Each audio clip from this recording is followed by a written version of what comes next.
wins, Jeremiah wins, Jeremiah wins. Jeremiah, if you are viewing this message, this video, know that I love you, boy. I miss you and I love you so much, more than you ever know. Man, the mornings are hard for me. I titled this video um, Overcoming Grief, I believe.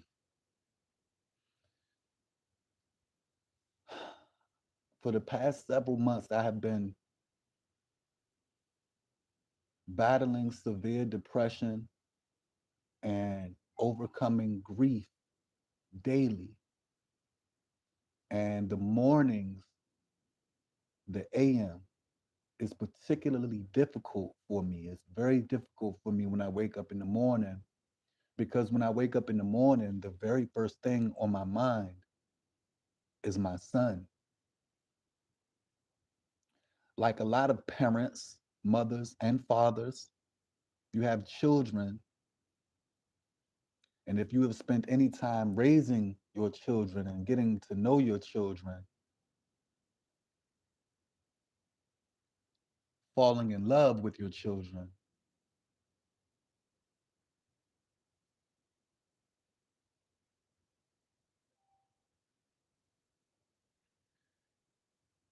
I lost my son due to a court order. And before going to court, it had been several years where I wasn't really able to see him other than sparsely here and there. And it has left me severely depressed, as if I am grieving the loss of my living child. I need you to understand, viewing audience.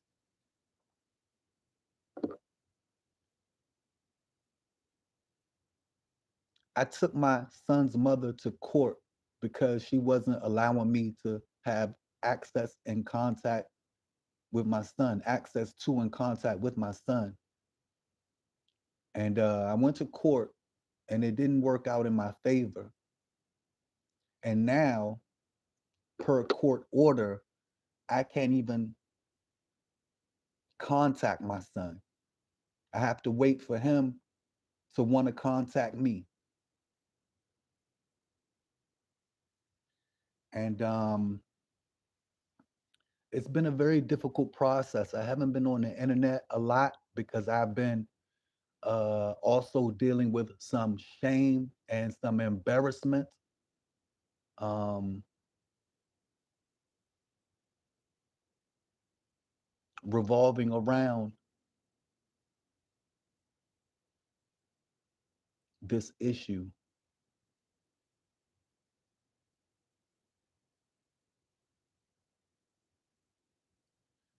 Um, I haven't been posting videos. I haven't been on Facebook. What's up, YouTube? What's up, Facebook? I haven't been on, man, because I don't want to be crying every time you see me on the internet. You know what I mean?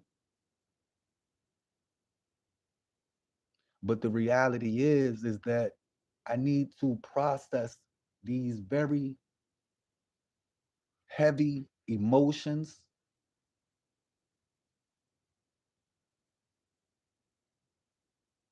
and I need to kind of find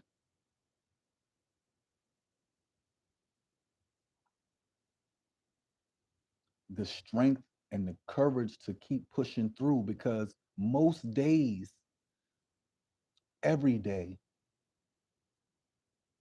I struggle with thoughts of self deletion.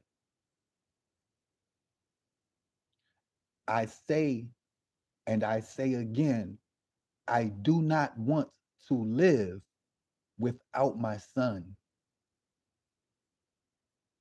Let me repeat that for you. I know some of y'all are slow and you don't know how to read between the lines and you don't really comprehend and understand well. So let me repeat it. I do not want to live without my son. And unfortunately, that is the predicament that I find myself in, like having to live without my son.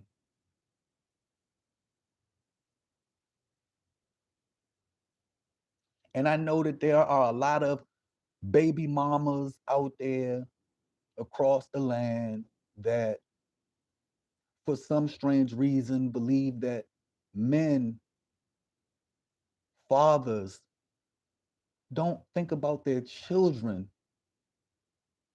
every day, all day, like mothers do, right? And that's, I'm giving mothers benefit of the doubt, right?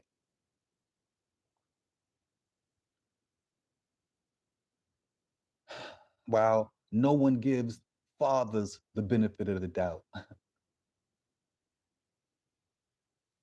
So I've been dealing with this depression and this grief, and I am doing it alone. I've had to do all of the most difficult things in my life alone. So this shouldn't be much different. But I've never had to do something this difficult. You see, every day I find myself between two phases or stages. On the one hand, I try to constantly distract myself so that I'm not thinking about my son Jeremiah, and so I'm not crying and depressed. I'm busy, focused on other stuff. But you can only do that as a parent who loves and cares for your child. You can only do that for so long before, just out of a guilty consciousness type of thing, where you'll be like, man, I'm not thinking about my kid. I got a child. You know what I'm saying? And I haven't thought about my child all day long. So then you kind of feel guilty. And so I swing back and forth between these two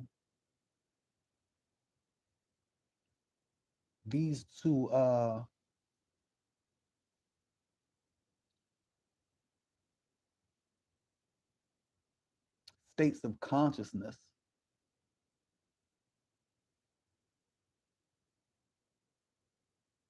And it can be very challenging because no matter what I do at the end of the day, I am still not able to contact my son, to access my son, to speak with my son, to see my son, to hug my son. And let me tell you something, there is nothing more right here, right here.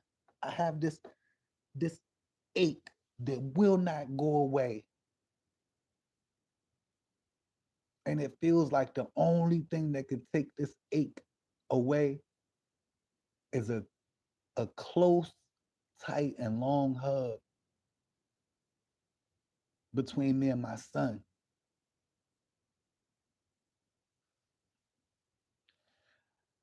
I think that I am suffering from stress induced cardiomyopathy, also known as broken heart syndrome. It's more common than what you might think. A lot of people experience heartbreak in a lifetime. I have experienced what I would say is more than my fair share of heartbreak. I have lost all of the people who are nearest and dearest to me. Um, and that's the heavy statement. And I'll explain it maybe a little later. But at 46 years old, I find myself completely alone. My birthday just passed on July 20, and I sat alone in my apartment. Nobody has celebrated my birthday since I was 16 years old. And when I say nobody, I mean like family and close friends. Ain't nobody threw me no party, bought me no birthday presents or none of that type of shit since I was 16. I guess that, whatever. But I sat in here alone as I do every day.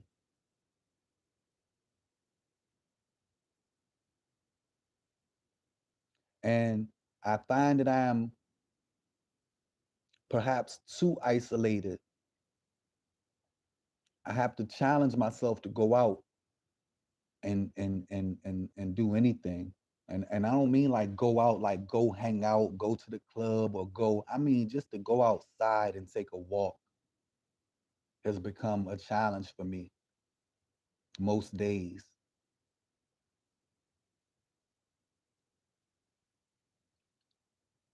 I find that I don't like to be around a whole lot of people. I've always been that way, but at this point in my life, it's like I don't even like to really be around people. And I don't.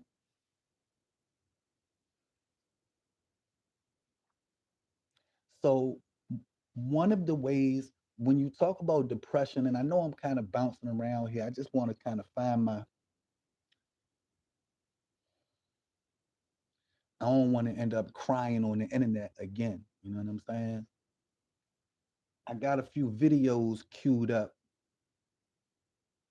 about grief and grieving on YouTube. Fair use, YouTube, fair use, fair use, fair use. Um, and I'm gonna watch a few of these short videos. But one of the ways that depression shows up or manifests in men and in black men in particular is anger. Black men who suffer from depression often appear angry, and I am angry. I have a bad attitude, but not just because I have a bad attitude. I'm not angry just to be angry. No, I am angry because my son's mother has hurt me unnecessarily. She's hurt me and my son unnecessarily and in such a heinous type of way through parental alienation. And as a man in America, like a lot of men, hundreds of thousands of men, possibly millions of American men, a lot of us don't have any recourse because the family law courts in the United States are, they lean towards women and mothers.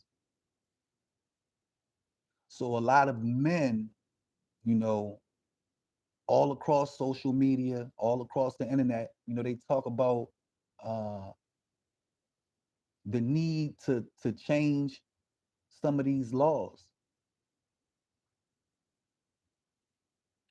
I agree because as a father who wants to be hands-on and active and involved and engaged with my son,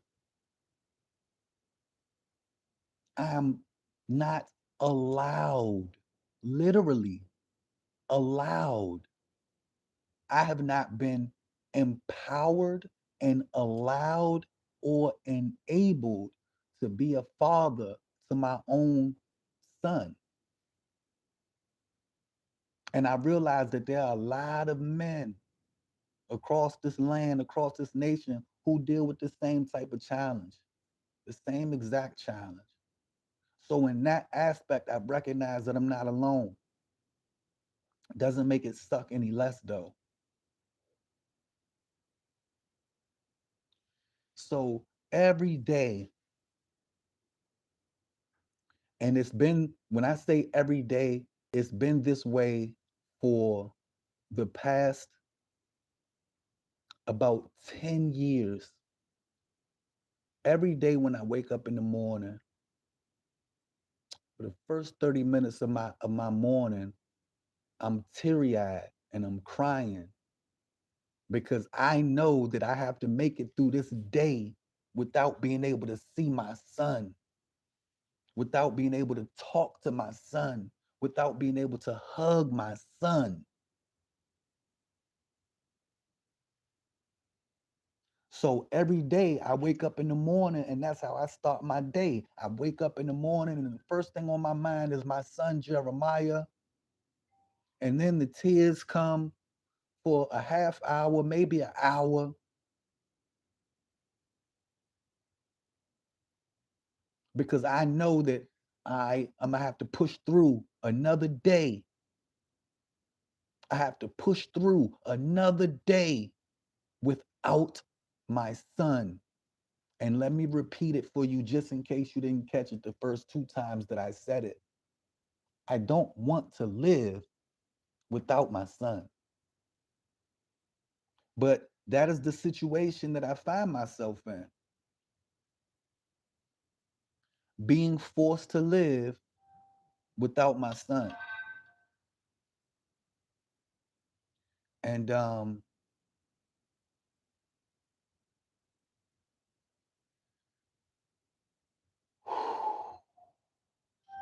man, let me tell you. So today I decided to stop being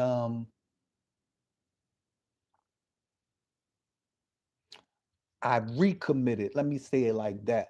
I've recommitted today to stop being ashamed and stop being embarrassed about my personal situation that I'm going through with my son.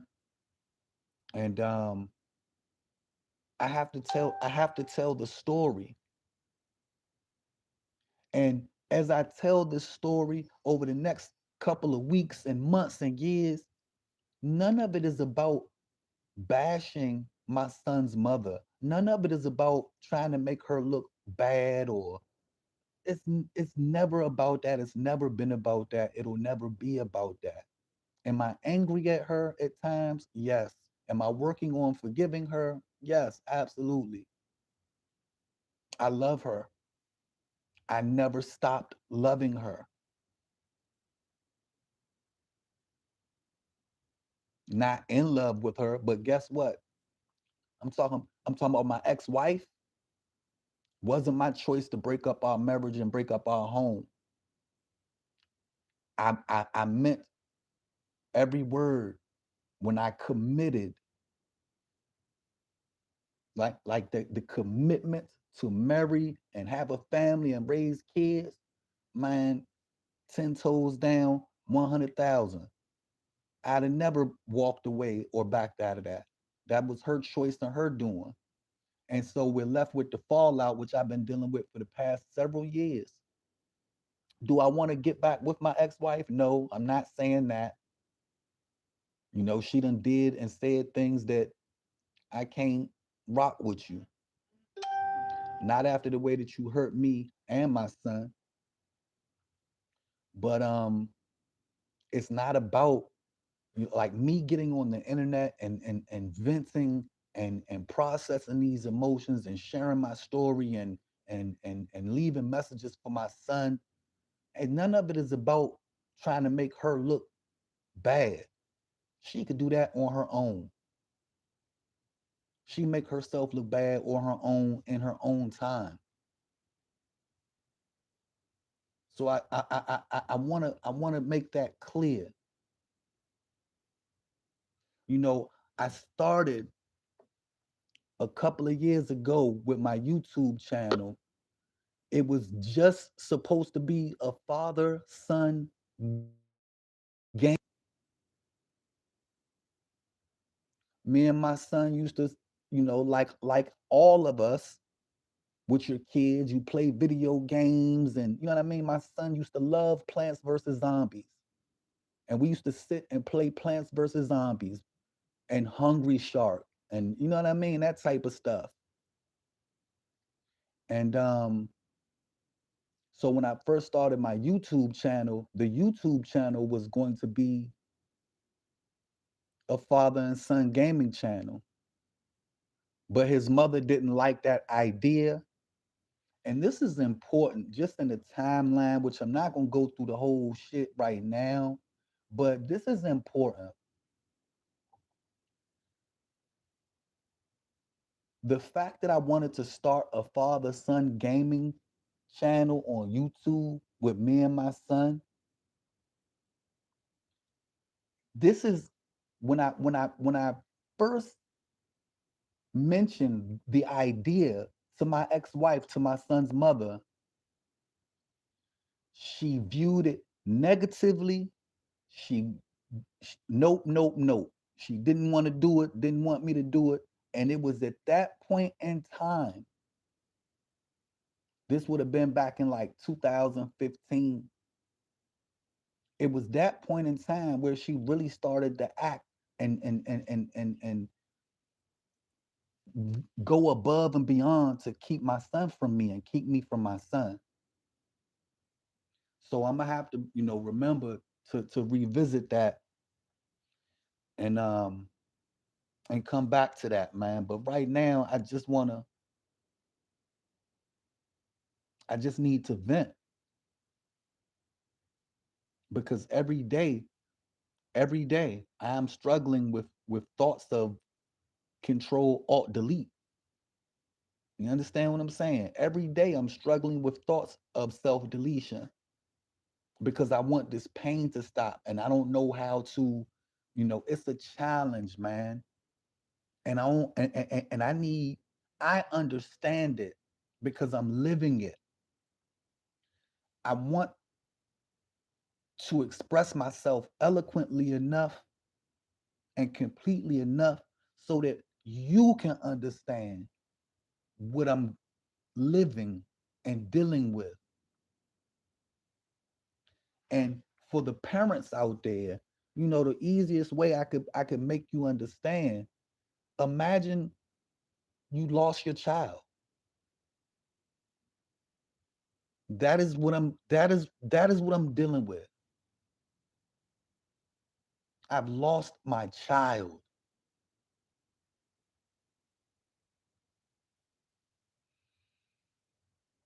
Profound loss, we often say we're heartbroken, but it might be more accurate to call it brain broken, given the role that I'm gonna when take we're that grieving back just a when we're second. I grieving haven't when watched we're this. grieving a profound loss.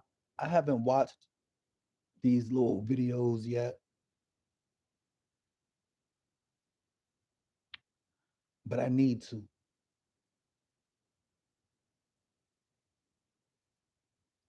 We often say we're This one is called How Grief Affects Your Brain and What to Do About It. And it's from NBC News Better. It's like a video that they posted 6 years ago. Again, the title of the video is How Grief Affects Your Brain and What to Do About It. Fair use for YouTube. Fair use, man. Fair use. heartbroken, but it might be more accurate to call it brain broken, given the role the brain. When we're grieving a profound loss, we often say we're heartbroken, but it might be more accurate to call it brain broken, given the role the brain plays in grief. As your brain adjusts to the loss of someone you love, you might feel numb, depressed, or foggy. But moving through the stages of grief is natural and healthy. It helps you process. So I'm going to just say real quick, numb, depressed, and foggy. That is how I feel every day. It's a combination of those three states where I'm either numb or I'm very depressed, and then I have times where in between those two states I'm foggy, like mentally. It's like I don't know what the fuck to do with myself because I have to kind of reinvent myself because I'm not allowed to be a father. So I don't know what else to be because all I want to be is a father to my son. I don't want to do nothing else. Mm. Process your loss and begin to move forward over time. This is your brain on, where we explore how the world affects our brain and ourselves. The experience of grief is twofold: the immediate acute pain of the loss, and the months afterward as you mourn. The loss of someone meaningful functions as a stressor, triggering the pituitary gland at the base of the brain to produce adrenocorticotropin, or ACTH. ACTH sends a signal to the adrenal gland to release cortisone, a stress hormone. Unlike, say, a temporary threat, grief is an intense, persistent stressor, so your body remains flooded with cortisol. That can cause your immune system to falter, making you feel run down. This is likely why some bereaved spouses fall ill soon after their partner dies. Even if the death of your loved one was expected, the actual event can still feel like a shock to the system. In the short term, a traumatized brain is bottom heavy, meaning primitive areas, including the fear center, are overactive. Now, I'm going to pause real quick because I want you to take note. This is about grief. And the lady that's narrating is saying that, like, or is presented like the death of a loved one. Part of my challenge and part of the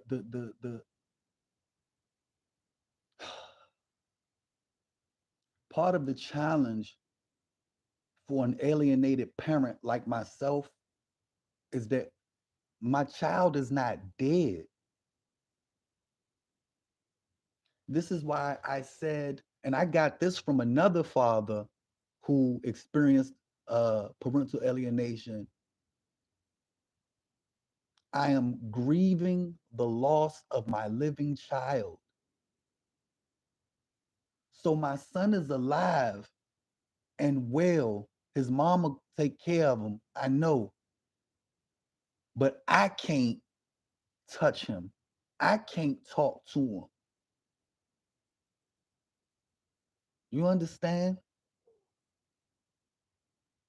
Mm, mm, mm. Adding to feelings of stress and despair. Meanwhile, higher cortical areas of the brain are underactive, like the anterior cingulate cortex, which helps regulate emotion.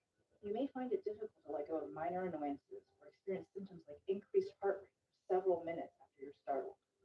However, May find it difficult to let go of minor annoyances. I'm angry. I got a bad attitude because I can't see my son. And I don't want to do nothing other than see and be with my son. I want to raise my son and can't. So I'm angry. I got an attitude about it. And I don't want to hear none of that shit you talking about because it's not important.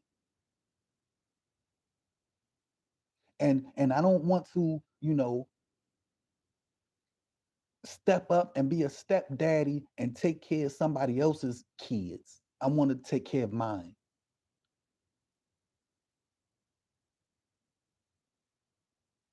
I'm angry and I got an attitude. I be in a bad mood because I'm not allowed to see my son. And that's the only thing I want to do. So this anger and this bad attitude and this, you know, this is a side effect or symptom of depression and the grieving process. And because of that, I don't spend a whole lot of time socializing like I should because I'm a black man and I get in trouble quick with the law. So I just try to stay out of the way. over time, the initial shock of the loss typically gives way to a deep sadness or depression as you continue to mourn. Depression can cause widespread changes across several parts of the brain, including the amygdala, which regulates sleep behavior and mood, and the hippocampus, which processes memory and regulates stress hormones. These changes disrupt core functions of our bodies and minds. As you grieve, too much, forgetting things, or trapped in a brain fog. These feelings are difficult, but the acute pain doesn't last forever. Eventually, the sadness begins to lift at least a little bit, and then you may move on to feelings of anger or guilt before slowly moving toward acceptance of the loss. Experts agree that bereaved follow their own individual timelines, but in general, this three-stage process usually takes about a year. There are steps you can take to feel better as you go through the grieving process. Three-stage process and usually takes about a year. For me, it'll probably be the next 7 to 8 years when my son turns 18.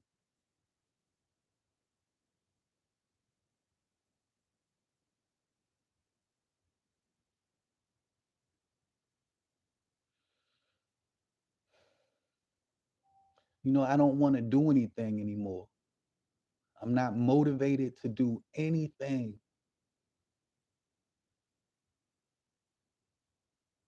I don't, I'm not passionate about anything other than my son. I don't have a desire to, I just want to be with my son.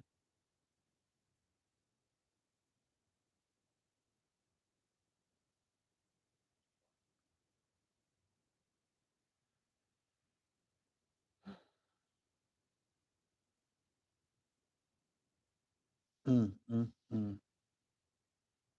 Thus, talk therapy can be a major help. This might be group bereavement meetings or cognitive behavioral therapy, which can redirect negative thoughts. Aerobic exercise can improve mood, energy, and thought process. Talking with friends. So I definitely need to start jogging again. I've been jogging a little here and there, and I haven't been very consistent. Give me 1 second. Fell down. I haven't been very consistent. And part of the reason is because, of course, I've been depressed. Um, I am in therapy. I see my therapist again, I think tomorrow. Um, actually, no, next week.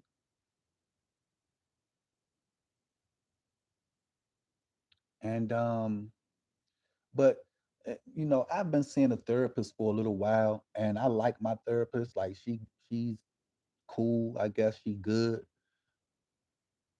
but it's frustrating because sometimes I feel like I know that I'm smarter than she is.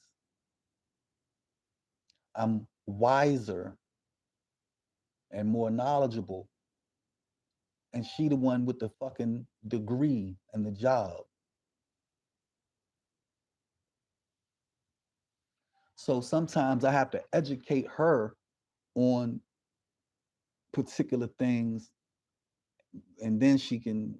So it's kind of therapy is good. I'm glad I'm in therapy. Shout out to my therapist.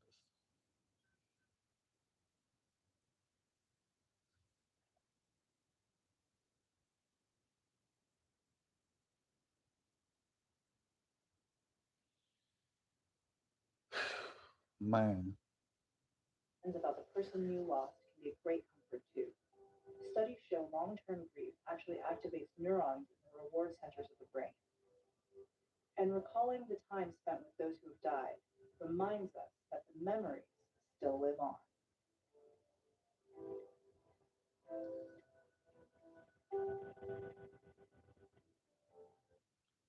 so grief and depression is my daily battle, man, and it is a battle.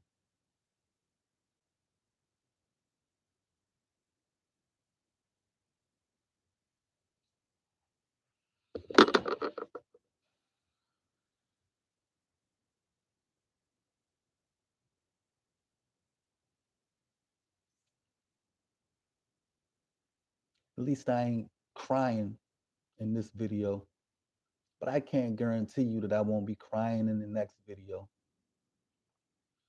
Um,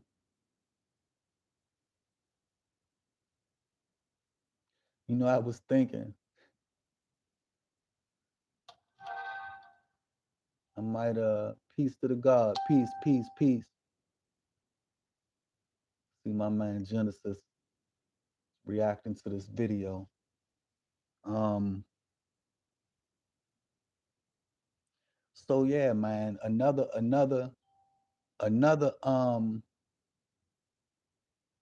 thing that's kind of challenging is the actual transmutation process to take an emotion on, you know, speaking energetically, to take an emotion on the level of grief and transmute it every single day as many times as you can within a day. It can be a challenge. So I look for ways to, well, I know how, but I just don't want to be on the internet crying every day, all day. Cause I know that y'all get sick of that. I know that you get sick of seeing me on the internet crying on Facebook. I don't like it much either. But to be authentic and to express myself as I process, as I go through this process and process these emotions, and I have this challenge of transmuting grief. How can you be creative with grief? Many people do it. Many people have done it. It's probably not a pretty process, though. It's probably an ugly process to watch, to see. I'm gonna read something, man, to y'all real quick before I get up off of here.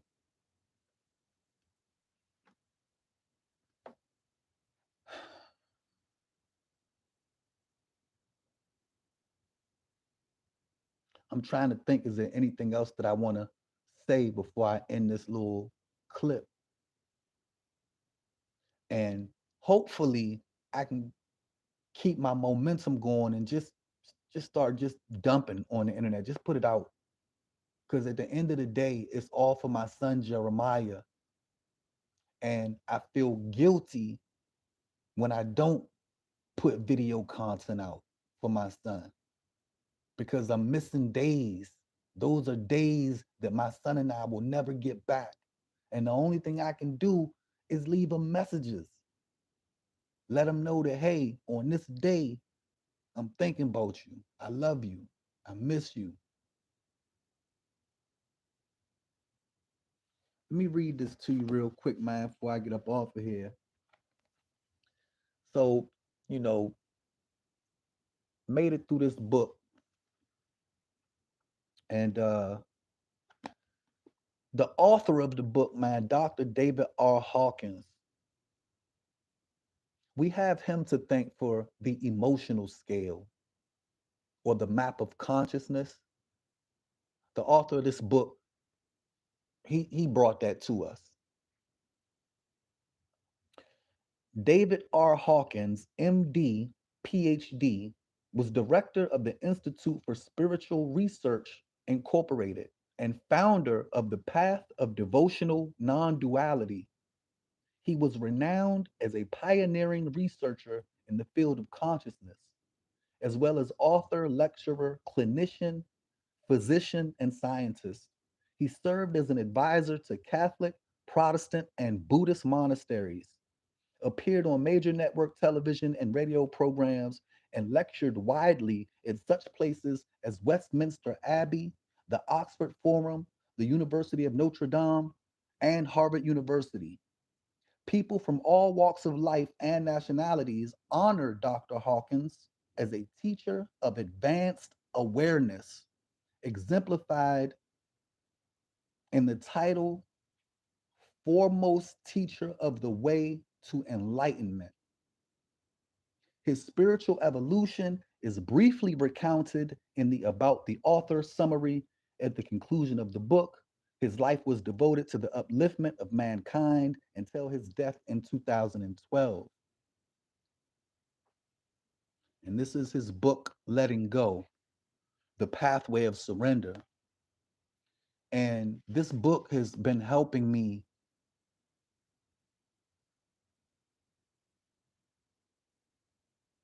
It's been of some help. Let me just say that. So, in the chapter on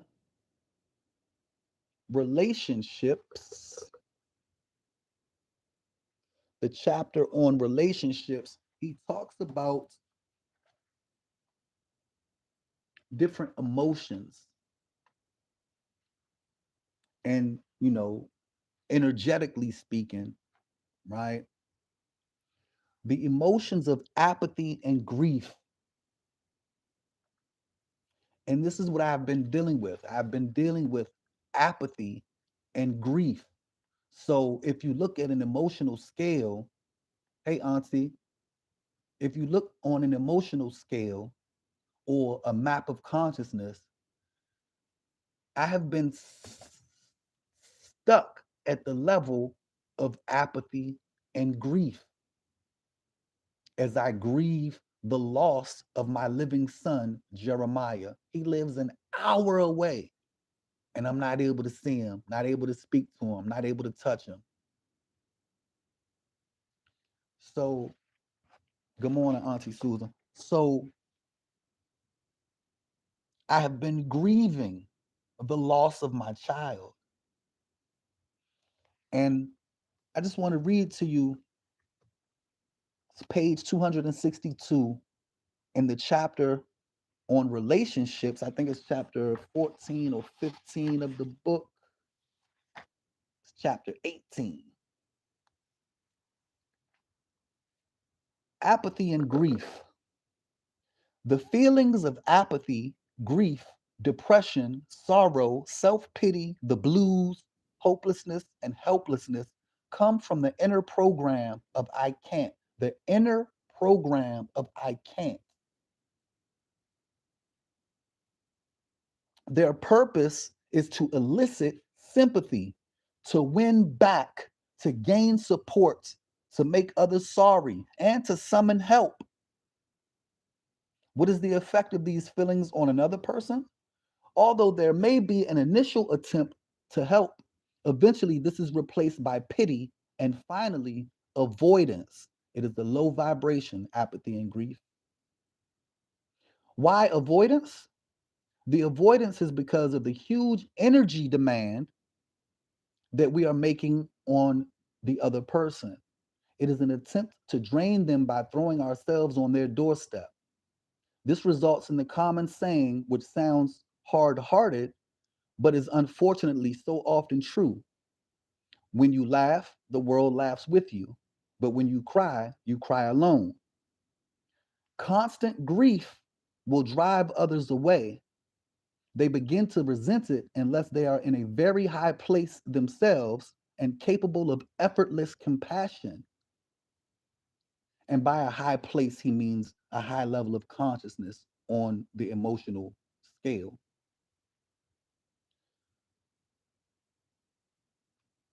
Chronic grief brings premature aging, little gray hairs, a tiredness and weariness about the person. And it can only be overcome under appropriate conditions, or excuse me, it can only be overcome when we have the courage to allow it to come up under appropriate conditions and have the willingness to surrender to it and let it go. I wanted to read that section on apathy and grief, man, because it's true what he said about how people avoid you. I've been on the internet, Facebook in particular, asking for help, reaching out for help over, the past couple years with my situation. And people, may not have understood my situation, what I was going through, what I was dealing with, or how they could help me. I asked for help and no help ever came. As a matter of fact, I was thinking a couple hours ago, I can count on one hand the people who have been there for me when I really, really needed somebody to be there for me. I can count that group of people on one hand and don't need all five fingers. But I don't blame people for wanting to avoid someone who was in an apathetic state. I get it. I understand it. It is an energy drain, especially when you're not sure what you can do to help the person.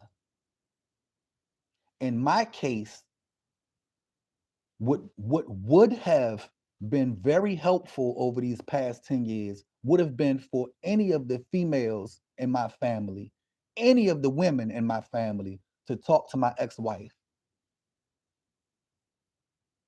to engage and be involved, and you know what I mean? That would have been that's what I was asking for when I was asking for help, honestly.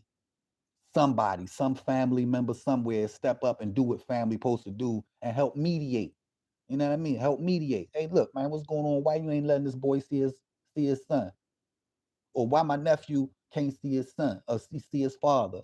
Hey, man, why my cousin can't see his father? What's going on? Right? One of my best friends, I can count on one hand without using all of the fingers. It's her cousin. But modern families are so scattered and broken and mixed up that they don't really operate and function the way families are supposed to all the time, I guess. But her cousin, and shout out to Bobby, man. Bobby NVA, Abdul Mathis, aka Scooby, Motorbike Bobby. That's my guy. Lifelong friend, and has always been there for me when I need him to be there. When I need a friend, I call Bob. But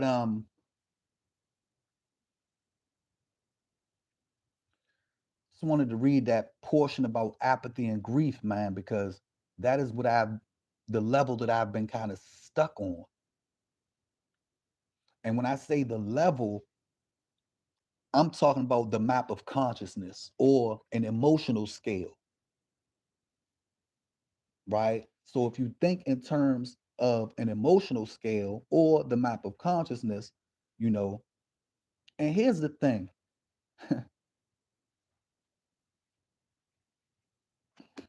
looking for it in the book. I got it on my refrigerator, but I also got it here's the thing, man. And just show you real quick what I'm talking about.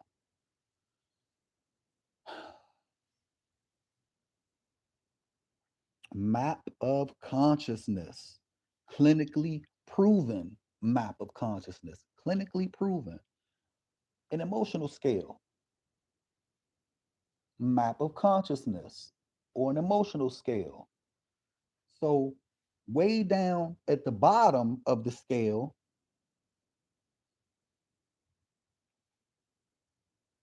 you have grief.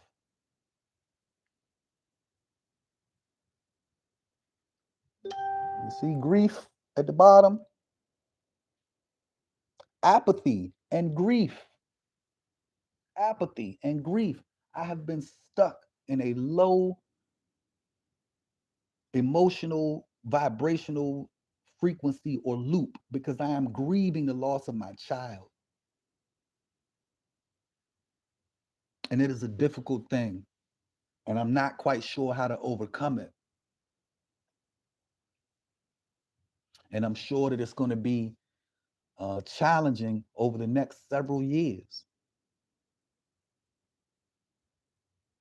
And so every day I fight against thoughts of self deletion, as they say nowadays, right? And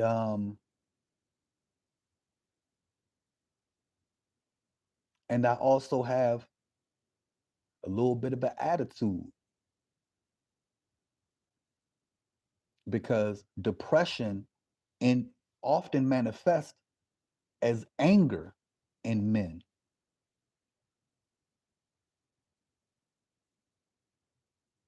But I'm trying to be better and try to make myself better.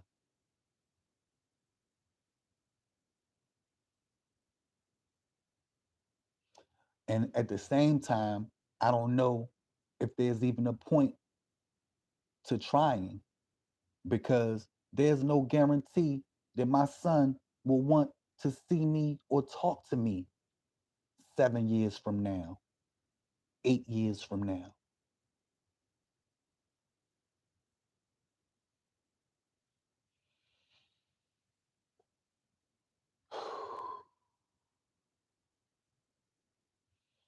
So I might do another video a little later today or this evening because I can't just sit with it and like I can't just suppress it and repress it anymore. I have to express it. I have to vent. I have to share.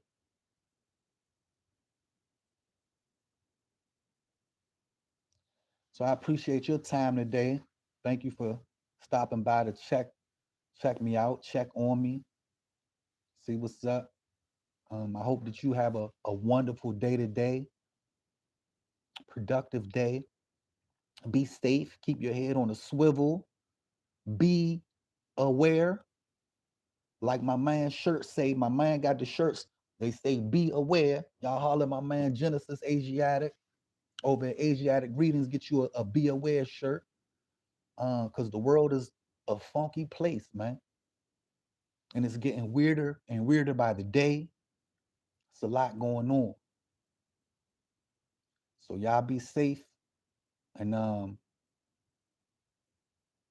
as for me, I'm going to try to continue to transmute this apathy and grief and take that emotion and use it in a positive direction and try to create something beautiful for my son. And that's my current challenge. So if y'all see me on the internet somewhere teary-eyed and crying, man, listen, I'm not ashamed nor embarrassed to love and miss my son to the point of tears. And hopefully in the future, maybe other fathers will be willing to speak up and speak out